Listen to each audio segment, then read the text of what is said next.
बिस्मिल्लाहिर्रहमानिर्रहीम। शादी हुई थी पर शौहर करीब नहीं आता था और सबको कहता कि ये बांझ है। इसी तरह उसने दूसरी शादी कर ली। जब एक दिन तंग आकर मैंने घर छोड़ दिया और एक मजार पर जाकर बैठ गई। वहां रोज एक फकीर आता और कहता, अपने हक के लिए लड़। एक दिन मैं अपने हक के लिए खड़ी हुई और अपने ससुराल गई, लेकिन जूं ही ससुराल में कदम रखा, सारे मेरे कदमों में गिर गए और कमरे की तरफ इशारा करने लगे। मैंने जूं ही कमरे में झांका तो दुनिया घूम गई कि वहां तो मैंने जैसे ही अपने ससुराल की दहलीज पर कदम रखा, एक फकीर मेरे कदमों में आकर बैठ गया और कहने लगा, अल्लाह के नाम पर कुछ दे दो। मैं उस फकीर की जानिब देखकर सहम गई थी। जल्दी से अपनी सलामी वाले परस से 1000 रुपए निकाल कर उसे दे दिए।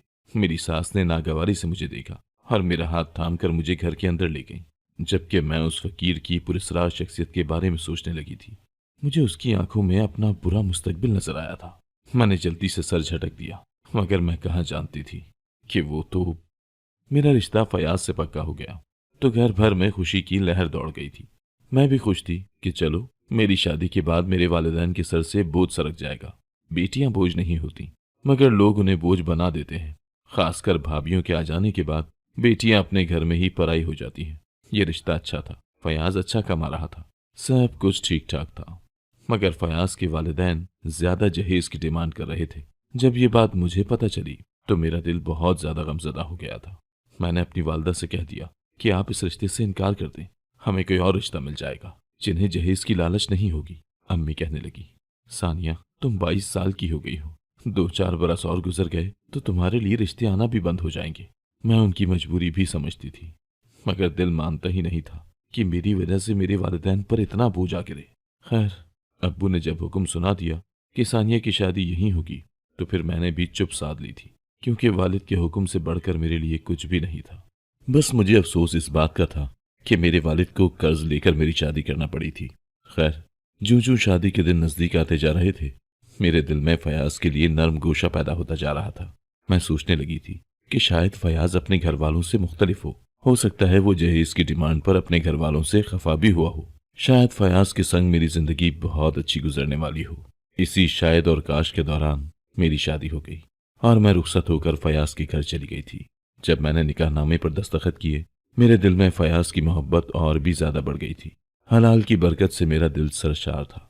रुखसती के वक्त आंखों से ढेरों आंसू भी बहे थे, मगर तब मेरा दिल खून के आंसू रोने लगा था जब अब्बू ने मेरे सर पर हाथ रखकर कहा, सानिया, जिस घर में तुम ब्याह कर जा रही हो, अब वहां से तुम्हारा जनाजा ही उठे। ये ना हो कि तुम आए दिन नाराज होकर घर पहुंच जाओ। मेरे दिल में एक सवाल ने सर उठाया था, क्या शादी के बाद मेरा इस घर से रिश्ता खत्म हो गया? अगर मेरे शौहर या ससुराल वालों ने मुझे तंग किया तो मैं क्या करूंगी? लेकिन मैं ये सब सवाल अपने मुंह से ना बोल सकी थी। खैर, मैं अपनी आंखों में हजारों सपने छुपाकर फयाज के घर रुखसत हो चुकी थी, मगर दरवाजे पर बैठे फकीर ने मुझे चौंका दिया था। उसने मेरे सामने हाथ फैला लिए थे। मैं घबरा गई थी, क्योंकि मुझे उस फकीर की आंखों में अपना बुरा मुस्तकबिल नजर आ रहा था। मैंने अपने परस से 1000 रुपए निकालकर उसे थमा दिए और घर में दाखिल हो गई तो फयाज का खूबसूरत और वसी घर देखकर मैं सब कुछ भूल गई थी। मेरे जहेज का सामान इस घर में जच रहा था। मेरी सास मेरे वारे सदके जा रही थी। ससुर ने भी सर पर हाथ रखकर कह दिया कि तुम इस घर के लिए बहुत भागों वाली साबित होने वाली हो। मेरी सास मुझे फूलों से सजे कमरे में बिठाई थी। मैं मुस्कुरा रही थी। मेरी आंखों के सामने मेरे शौहर का खूबसूरत सा चेहरा गर्दिश कर रहा था। मुझे ज्यादा इंतजार नहीं करना पड़ा था। मेरा शौहर दरवाजा खोलकर कमरे में दाखिल हो गया था। मैंने जल्दी से सर झुका लिया। वो भी मेरे पास आकर बैठ गया। मैं ज़ेरे लब मुस्कुरा रही थी। तब मेरे शौहर ने मेरा घूंघट उठाया तो मैं उसको देखने लगी थी। मुझे अपनी किस्मत पर रश्क आ रहा था। तभी मेरे शौहर के मुंह से ऐसे अल्फाज निकले थे कि जमीन और आसमान की गर्दिश एक लम्हे के लिए रुक गई थी। फयाज बोला, देखो तो मेरी किस्मत कितनी खराब है, मुझे तुम जैसी बांझ औरत ही मिलनी थी क्या? ये अल्फाज मेरी समातों पर बहुत गिरा गुजरे थे। मैं हक्का बक्का बैठी अपने शौहर को देखती रह गई थी। मैं बोली, फयाज, आप ऐसी बात कैसे कह सकते हैं? शादी की पहली रात ही आप मुझ पर बांझपन का टैग नहीं लगा सकते। फयाज ने नाक से मक्खी उड़ाई थी और उठकर खड़ा हो गया। वो बाथरूम से कपड़े बदल कर आया तो सोफे पर जाकर लेट गया था और मैं अपने शौहर को देखती की देखती रह गई थी। मुझे यकीन ही नहीं आ रहा था कि मेरी जिंदगी यूं पलटा खाएगी। मुझे तो लगता था कि शादी के बाद जिंदगी बहुत खूबसूरत हो जाया करती है, जैसे मेरी दोनों भाभियों की हो गई थी। मेरी भाभियां मुतवस्सित तबके से थीं। میرے والد نے یہ سوچ کر ان کا رشتہ مانگ لیا کہ غریب گھرانے کی ہے، چلو ان کو میرے گھر میں سکھ تو ملے گا۔ انہوں نے جہیز لینے سے بھی انکار کر دیا تھا۔ وہ جب بیاہ کرائیں تو میرے بھائیوں نے انہیں اپنی ہتھیلیوں کا چھالا بنا لیا تھا۔ میرے والدین بھی ان کا بہت خیال رکھا کرتے تھے، مگر اس چیز کا انہوں نے ناجائز فائدہ اٹھانا شروع کر دیا۔ انہوں نے ہم پر ہی زندگی تنگ کر دی تھی۔ میں تو اپنی بھابھیوں کی آنکھوں میں کھٹکنے لگی تھی۔ وہ بات بے بات فساد کھڑا کر دیا کرتی تھی اور ہر بار سارا قصور مجھ پر ہی ڈال دیا کرتی تھی۔ میرے بھائی بھی میرے دشمن بن چکے تھے۔ انہی حالات سے تنگ آ کر میرے والدین نے میری شادی جلد از جلد کرنے کی تھی، اور میں بھی کتنی بے وقوف تھی جو یہ سوچ کر بیٹھی تھی کہ شادی کے بعد میں بھی اپنے سسرال میں راج کروں گی۔ مگر ہر کسی کی قسمت ایک جیسی تو نہیں ہوتی نا۔ شادی کی صبح مجھے اپنے سسرال میں حیثیت معلوم ہو گئی تھی، جب میری ساس نے مجھے آ کر یہ کہا کہ ہمارے گھر کا یہ دستور ہے کہ شادی کی پہلی صبح نئی دلہن ہی ناشتہ بناتی ہے۔ اس طرح گھر میں رزق کی ریل پھیل ہو جاتی ہے۔ میں کچھ بھی نہ بولی اور کچن میں گھس گئی۔ گھر میں میری 2 جوان نندیں بھی موجود تھیں۔ ان سے بھی ناشتہ بنوایا جا سکتا تھا، مگر شاید مجھے میری حیثیت دکھانا مقصود تھا، جبھی تو مجھ سے نہ تو کسی نے میٹھا بنوایا اور نہ ہی میری مہندی اترنے کا انتظار کیا گیا۔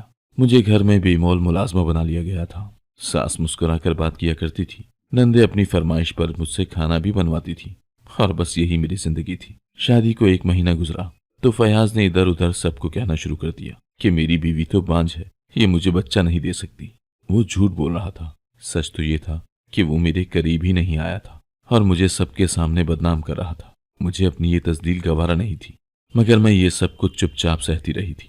دل میں یہی ڈر تھا کہ اگر فیاض نے مجھے گھر سے نکال دیا تو میں کہاں جاؤں گی؟ والد کے گھر تو جا نہیں سکتی تھی، کیونکہ انہوں نے مجھے پہلے سے ہی حکم نامہ سنا دیا تھا کہ اگر ناراض ہو کر میرے گھر آئیں تو میں تمہیں 1 لمحے کے لیے بھی نہیں رہنے دوں گا، اسی وقت ہاتھ سے پکڑ کر واپس سسرال چھوڑاؤں گا۔ میں بہت زیادہ مجبور تھی۔ اگر مجھے میکے سے سپورٹ حاصل ہوتی تو میں ان لوگوں کو مزہ چکھا دیتی۔ ایک تو انہوں نے منہ مانگا جہیز حاصل کیا تھا، اور پھر مجھے اس گھر میں ایک ملازمہ کی سی حیثیت دی تھی۔ شوہر نے کبھی مجھ سے ہم کلام ہونا تک گوارا نہیں کیا تھا۔ خیر، اب تو میری ساس بھی اٹھتے بیٹھتے مجھے بانجھ بن کے تانے دینے لگی تھی۔ ایک دن میں نے غصے میں آ کر اپنی ساس سے کہہ دیا تھا کہ میں بانجھ نہیں ہوں، فیاض نے مجھ پر جھوٹا الزام لگایا ہے۔ اور جب یہ بات میری ساس نے سنی تو وہ بفری ہوئی شیرنی بن گئی۔ اس نے مجھے چٹیا سے پکڑ کر خوب مارا اور کہنے لگی، تو میرے بچے پر الزام لگاتی ہے؟ تو بانجھ نہیں ہے تو پھر بانجھ کون ہے؟ اب تک تو مجھے پوتا کیوں نہ دے سکی؟ تو آ لینے دے فیاض کو، تجھے ابھی طلاق دلواتی ہوں۔ میں غصے سے بولی، ہاں دلوا دو مجھے طلاق، مجھے نہیں رہنا اس گھر میں، مجھے یہاں سے ملا ہی کیا ہے؟ لیکن میری ایک بات یاد رکھنا، آپ کے گھر میں بھی 2 جوان بیٹیاں ہیں۔ انسان کا سب کیا دھرا اس کے سامنے ضرور آتا ہے۔ ہم دونوں ابھی لڑ ہی رہے تھے کہ فیاض دروازہ کھول کر گھر میں داخل ہو گیا تھا۔ اس کے چہرے پر بے انتہا خوشی تھی۔ میں ساری بات تب سمجھی جب میں نے فیاض کے پیچھے ایک لڑکی کو گھر میں داخل ہوتے ہوئے دیکھا تھا۔ وہ سرخ دوپٹہ اوڑھے شرماتی ہوئی گھر میں داخل ہوئی تھی۔ وہ بے حد حسین تھی۔ فیاض آگے بڑھا اور بولا، امی، میں آپ کے لیے بہو لے آیا ہوں، یہ آپ کو پوتا دے گی۔ فیاض کی بات سن کر میرے قدموں تلے سے تو زمین ہی نکل گئی تھی۔ میری آنکھوں سے آنسو گرنے لگے تھے۔ ان تینوں نے مجھے ایسے نظر انداز کر دیا تھا جیسے میں کوئی وجود ہی نہیں رکھتی۔ میری دونوں نندیں بھی ٹی وی بند کر کے باہر آ گئی تھیں۔ کہنے لگی، بھائی سچ کہوں تو آپ کے ساتھ ایسی ہی لڑکی جچتی ہے۔ نہ جانے امی نے آپ کے لیے ثانیہ بھابی جیسی مری روح کیوں تلاش کر لی تھی۔ میں اس وقت اتنا گھبرا گئی تھی کہ کوئی سوال بھی نہیں کر سکی تھی۔ نہ جانے اس معاشرے میں بیٹیاں اتنی بزدل کیوں بنا دی جاتی ہیں، کیوں بیٹیوں کو اپنے حق کے لیے آواز اٹھانا نہیں سکھایا جاتا۔ میں وہاں کھڑی رہ گئی تھی جبکہ نئی آنے والی لڑکی شازیہ میرے شوہر کی بھی مالکن بن گئی تھی، اور اس کمرے کی بھی جس میں رہا کرتی تھی۔ اب تو میرے لیے اسٹور روم ہی رہ گیا تھا، مجھے وہاں ٹھکانہ دیا گیا تھا۔ میری دونوں نندیں بھی اپنی نئی بھابھی کی گرویدہ ہو گئی تھیں۔ میں اداس تھی، اور یہ اداسی میرے دل کو اندر ہی اندر سے کھاتی رہتی تھی۔ اس اداسی میں تو دل چاہتا ہے کہ انسان اٹھ کر 1 گلاس پانی کا بھی نہ پیے، مگر مجھے سارے گھر کے کام کرنا پڑتے تھے۔ اور تو اور فیاض نے مجھے حکم سنا دیا تھا کہ شازیہ کی ہر ضرورت کا خیال مجھے ہی رکھنا ہے۔ میں نے بھی بے حسی کی چادر اوڑھ لی تھی اور اپنی زبان سی لی تھی، آنکھیں بند کر لی تھی، اور 2 وقت کی روٹی اور ٹھکانے کی خاطر کولو کے بیل کی طرح سارے گھر کے کام کیا کرتی تھی۔ ایک دن شازیہ کہنے لگی، ثانیہ، میں نے اور فیاض نے باہر سیر کرنے کے لیے جانا ہے، تم میرا یہ سوٹ استری کر دو۔ وہ سوٹ بہت خوبصورت تھا، میں تو اسے دیکھتی ہی رہ گئی تھی۔ تب شازیہ بولی، مجھے یہ سوٹ فیاض نے دلوایا ہے، پورے 10,000 کا ہے۔ شازیہ جان بوجھ کر میرے سامنے فیاض کا ذکر بڑھا چڑھا کر کیا کرتی تھی۔ میرا دل ایک لمحے کے لیے خاموش سا ہو گیا تھا۔ मेरी शादी को 2 माह हो गए थे, मगर मुझे खर्चे के नाम पर 100 रुपये भी नहीं दिए गए थे। और एक शाजिया थी जिसके लिए 10-10 हजार के कपड़े लिए जा रहे थे। मैं वो सूट इस्त्री करने लगी थी और साथ साथ रोती भी जा रही थी कि मेरी किस्मत ने ये कैसा खेल खेला था। मुझे पता ही नहीं चला और शाजिया का सूट जल गया था। मैं बहुत ज्यादा घबरा गई थी, मगर मैं ये जाहिर नहीं कर सकती थी। शाजिया को जब इल्म हुआ कि मुझसे उसका सूट जल गया है तो उसने तो घर में वावेला मचा दिया था। उसने मुझे बालों से पकड़कर मारना शुरू कर दिया था। बस इतना ही नहीं, फिर फयाज ने भी मुझ पर हाथ उठाया था। उस दिन मुझ में न जाने ये हिम्मत कैसे पैदा हो गई थी। मैंने फयाज का हाथ पकड़ लिया था और मैं फूट फूट कर रोने लगी थी। मैं बोली, फयाज, मैंने तुम्हारा क्या बिगाड़ा है? तुमने मेरे साथ ऐसा क्यों किया? अगर मैं तुम्हें पसंद नहीं थी तो फिर तुमने मेरे साथ शादी क्यों की? मेरी शादी कहीं और हो ही जाती और ये भी हो सकता है कि शायद मुझे कोई चाहने वाला इंसान ही मिल जाता। फयाज ने मेरा हाथ पकड़ा और बोला, इस घर से निकल जाओ और उससे ब्याह कर लो जिसकी याद में तुम सारी सारी रात टसवे बहाती रहती हो। उसके पल्ले से जाकर बंधो जो तुम्हें चाहने वाला लगता है। वो मुझे घसीटता हुआ घर से बाहर ले जा रहा था। मैं रोती चली जा रही थी। मैंने फयाज के सामने हाथ जोड़ दिए थे। मैं बोली, खुदारा मेरे साथ ऐसा मत करो, मेरे पास रहने के लिए कोई ठिकाना नहीं है। मगर जाहिर सी बात है, फयाज तो मुझसे दामन छुड़ाना चाहता था, इसलिए मुझे धक्के दे देकर घर से निकाल दिया। मैं अपने घर की दहलीज पर बैठी थी। ये जिंदगी ने मुझे कैसा दिन दिखाया था। मैं क्या थी और क्या हो गई थी। आज मैं भी उस दहलीज पर उसी फकीर की तरह बैठी थी जो मेरी शादी की रात यहाँ पर बैठा था। मैंने सोचा कि क्या मुझे अपने वालिदैन के घर चले जाना चाहिए, और फिर मैंने अपनी सोच को रद्द कर दिया था। मैं उस घर में नहीं जा सकती थी। मेरे बाप ने मुझे मना कर रखा था। उन्होंने तो आज तक इतनी जहमत भी नहीं की थी कि बेटी से फोन करके उसका हाल ही पूछ लें कि बेटी, तुम्हारा शौहर तुम्हारा ख्याल तो रखता है ना? तुम्हें उस घर में किसी चीज की कोई कमी तो नहीं है ना? मैंने उस घड़ी खुद को बहुत बेबस महसूस किया था। मेरे पास कोई ठिकाना नहीं था। गली में रश बढ़ता जा रहा था। सब मेरी तरफ मजाक उड़ाती नजरों से देख रहे थे। मैंने अल्लाह का नाम लिया और वहां से उठकर चल पड़ी। मुझे नहीं मालूम था कि मुझे कहाँ जाना है। बस मैं चलती जा रही थी। चलते चलते मैं एक मजार तक जा पहुंची थी। मैं वहां खड़ी हो गई। फिर सोचा कि इस मजार में जाकर मैं अपने लिए दुआ करती हूँ कि मुझे कोई ठिकाना मिल जाए। मैं मजार में दाखिल हो गई थी। मैं यहाँ ठिकाने के लिए दुआ करने आई थी और मजार ने मुझे ठिकाना दे दिया था। उसने मुझे अपनी अमान वाली आगोश में समेट लिया था। हर तरफ से अल्लाह की सदाएं बुलंद हो रही थी।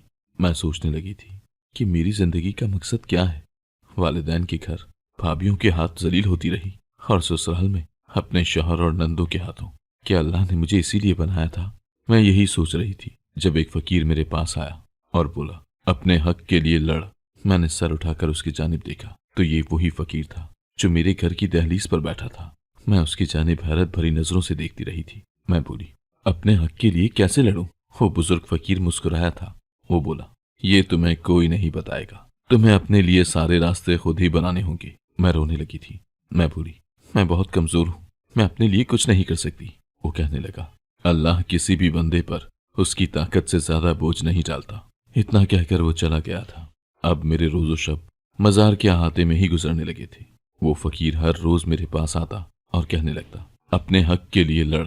मैं उसकी इस बात से चौंक जाया करती थी। एक दिन सोचने लगी कि अगर क़यामत के दिन अल्लाह ने मुझसे सवाल किया कि मैंने तुम्हें जिंदगी जैसी नेमत से नवाजा था, तुमने इस जिंदगी को कहाँ बसर किया, किसके काम आई, इंसानियत की खिदमत की या नहीं, तो फिर मैं क्या जवाब दूंगी। मैंने सोच लिया था कि मैं अपने ससुराल जरूर जाऊंगी और अपने साथ बुरा करने वालों से इंतकाम लूंगी। ये सोचकर मैं एकदम से जोश में आ गई थी। मैं कदम कदम चलती मजार के हाथे से निकल गई थी। मैं चलती चलती अपने ससुराल पहुंच गई थी। लेकिन जो ही ससुराल में कदम रखा तो सामने का मंजर देखकर मैं चौंक गई थी, क्योंकि मेरी सास की जैसे ही नजर मुझ पर पड़ी वो फूट फूट कर रोने लगी थी। और फिर देखते ही देखते सारे मेरे कदमों में गिर गए और कमरे की तरफ इशारा करने लगे। मैंने जो ही कमरे में झांका तो दुनिया घूम गई कि वहां तो मेरे कमरे में मेरी सौतन शासिया किसी नौजवान लड़के के साथ हंस हंस कर बातें कर रही थी, जबकि फयाज मेरा शौहर एक व्हील चेयर पर एक जानिब लुढ़कती हुई गर्दन के साथ बैठा हुआ था। मैं उल्टे कदमों बाहर आई थी। मैं तो यहाँ इंतकाम लेने आई थी, मगर मुझे कुछ और ही देखने को मिला था। मैं अपनी सास से बोली, ये सब क्या है? मेरी सास रोने लगी थी। वो बोली, सानिया, हमें माफ कर दे, हमने तुम्हारे साथ बहुत बुरा सलूक किया, तुम्हारा दिल दुखाया, तुम्हें घर में मुलाजमा की हैसियत से रखा। मैं नहीं जानती थी कि मेरा किया धरा मेरे सामने इतनी जल्दी आ जाएगा, मेरी पकड़ इतनी जल्दी हो जाएगी। सानिया, मैं तुम्हारी मुजरिम हूँ, मैं ही तुम्हारी गुनहगार हूँ। तुम मुझे जो सजा दोगी मैं कबूल कर लूंगी। सानिया, मैं जानती थी कि मेरा बेटा फयाज किसी और लड़की को पसंद करता है, मगर मैंने उसका रिश्ता फिर भी तुम्हारे साथ कर दिया। उसे तुम में कोई दिलचस्पी नहीं थी। मैंने तो ये शादी फकत तुम्हारे जहेज की खातिर की थी, क्योंकि मेरा दिल था कि मेरी बहू जो जहेज लाएगी वो मैं अपनी बेटियों को दे दूंगी। तुम अपने साथ अच्छा खासा जहेज लाई थी। मैंने फयाज से कह दिया था कि इस शादी के पीछे मेरा जो मकसद छुपा हुआ था वो पूरा हो गया है। अब तुम अपनी बीवी के साथ जैसा सलूक करना चाहो तुम्हारी मर्जी है। और यूं फयाज ने तुम पर बाज बनकर इल्जाम लगा दिया और तुम चली गई। और जब तुम घर से चली गई तो शाजिया ने अपने असली रंग ढंग दिखाना शुरू कर दिए थे। उसने हम माँ बेटियों को घर की मुलाजमा बना लिया था। मैं इन सब हालात से बहुत परेशान थी, इसीलिए सोचा कि जितनी जल्दी मुमकिन हो सके मैं अपनी बेटियों की शादियां कर दूं, क्योंकि जहेज तो बना पड़ा था। इन्हीं दिनों मेरी बड़ी बेटी हिना के लिए जो रिश्ता आया वो इस मनहूस शाजिया को पसंद आ गया था। इसने उस लड़के के साथ दोस्ती गांठ ली। ये बात जब फयाज को पता चली तो वो गुस्से से पागल हो गया था। उसने खूब शोर मचाया, मगर ये शाजिया बाज आने वाली नहीं थी। एक दिन फयाज जब काम से लौटा तो उसने देखा कि उसकी बीवी तो अपने आशिक को घर में बुलाकर बैठी है। ये सब देखकर फयाज का ब्लड प्रेशर बहुत ज्यादा हाई हो गया था। वो जमीन पर गिर पड़ा। हम माँ बेटियों ने ही उसे अस्पताल पहुंचाया, मगर वहां जाकर पता चला कि फयाज को तो फालिज का अटैक आ गया है।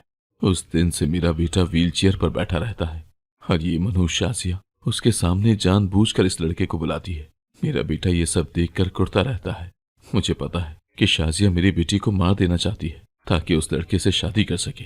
अब तुम आ गई हो ना, हमारे हक के लिए तुम ही आवाज उठाओगी। मैं मुस्कुरा दी और बोली, आंटी, मैं तो अपने हक के लिए आवाज उठा नहीं सकी, आपके लिए क्या उठाऊंगी। ये सारी सूरत हाल देखकर मैंने अपने अब्बू को फोन किया था। मैंने उन्हें अपनी सारी दास्तान सुना दी थी। मैं बोली, अब्बू, क्या आप अब भी मुझे अपने घर में रखेंगे? अब्बू बोले, नहीं सानिया, मैं तुम्हें अपने घर में नहीं रख सकता। अब तुम शादीशुदा हो, तुम्हारी सारी जिम्मेदारी तुम्हारे शौहर की है, और अगर तुम इस मुश्किल घड़ी में अपने शौहर का साथ दोगी तो वो सारी जिंदगी तुम्हारा गुलाम बनकर रहेगा। तुम अपने घर में रहो, अपने माजूर शौहर की खिदमत करो। इतना कहकर उन्होंने फोन बंद कर दिया था और मैं सोचने लगी कि अगर मैं फयाज की खिदमत करने लगूं तो जब वो ठीक हो जाएगा तो मेरे साथ क्या सलूक करेगा। एक बार फिर से मुझे अपने घर से निकाल देगा। मैंने अपना फैसला खुद करना था, मगर मैं कहाँ जानती थी कि मेरा फैसला तो फयाज पहले से ही कर चुका है। मुझे शाजिया ने तलाकनामा थमा दिया था। फयाज मुझे अपनी बीमारी से कबल ही तलाक दे चुका था और मुझे ये जानकर जरा भी दुख नहीं हुआ। खैर, मैंने अपने ससुराल से अपने जेवरात उठाए, मगर वो भी मुझसे शाजिया ने छीन लिए थे। मैं खाली हाथ ही अपने ससुराल से निकल आई थी। अब की बार मैं एक दारुल उमान चली गई थी। वो एक यतीम खाने की करीबी इमारत में बना था। मैं एक पढ़ी लिखी लड़की थी, इसीलिए मैंने सोच लिया था कि अपनी जिंदगी को लोगों की भलाई के लिए वक्फ कर दूंगी। मैंने उस यतीम खाने में पढ़ाना शुरू कर दिया था। अब मेरी जिंदगी को एक सिमत मिल गई थी। मैं बेइंतहा खुश थी, लेकिन मैं कहाँ जानती थी कि मेरी जिंदगी मेरे लिए और भी खुशियां अपने दामन में समेट कर बैठी है। उस यतीम खाने के मालिक ने मुझे शादी की ऑफर की, जो मैंने कबूल कर ली थी। मैं अमर अली से शादी करके बेइंतहा खुश हो चुकी हूँ। मेरी जिंदगी से गमों के साए छट गए हैं और अब मुझे उस फकीर की बात अक्सर याद आती है। उसने ठीक ही कहा था कि अपने हक के लिए लड़, नहीं तो मैं सारी जिंदगी उसी मजार के हाथे में गुजार देती। अगर आपको आज की कहानी पसंद आई है तो वीडियो को जरूर लाइक कीजिएगा और अपने दोस्तों के साथ भी शेयर कीजिएगा। और हाँ, अगर आपने अभी तक हमारा चैनल सब्सक्राइब नहीं किया तो जरूर सब्सक्राइब करें। मिलते हैं कल एक नई और दिलचस्प कहानी के साथ। अल्लाह हाफिज।